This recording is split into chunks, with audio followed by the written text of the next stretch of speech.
Well, investment house Perpetual has become the latest company to take the axe to its workforce as it attempts to recapture the glory days prior to the global financial crisis. Perpetual is planning to shed over 40% of its staff in a restructure aimed at lowering costs and getting the focus back on its core business. Even its board members are feeling the pinch. Andrew Robertson reports. Last week it was thousands of jobs in the newspaper industry. This week it's more pain in the financial services sector. I want Perpetual to be a much smaller, more focused business that has clarity of what it is, what it stands for, what we do and what we don't do. I want us to act and behave like one Perpetual.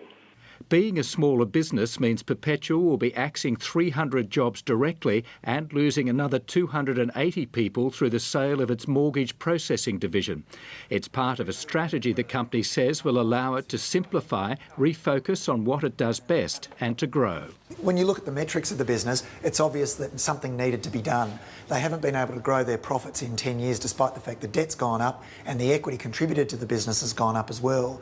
Jeff Lloyd says the changes eventually will generate annual cost savings of $50 million a year.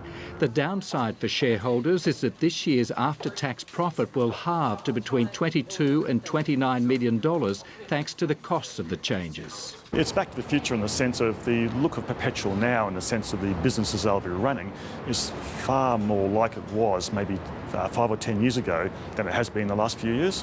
The reshaped Perpetual will focus on asset management, advising wealthy individuals and corporate fiduciary services.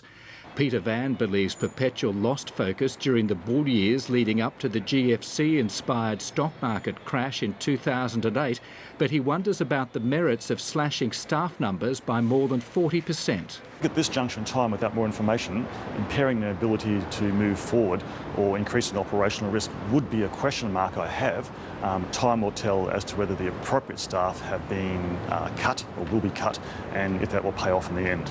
18 months ago, Perpetual rejected a takeover offer from private equity giant Kohlberg Kravis Roberts, which valued the firm at around $40 a share. Despite gaining 3% as investors gave the thumbs up to Perpetual's restructuring plans, its shares are now trading at just $24, which is 40% less than KKR was prepared to pay. The reality is that at that time, it doesn't always look like it's a fair price. Sometimes it looks cheap. But I think with the benefit of hindsight, we would now say that was a good price. It is cheaper now, but they probably won't get that price again. In an acknowledgement that the new Perpetual will be a much smaller company, its board of directors has agreed to share some of the pain, taking big pay cuts.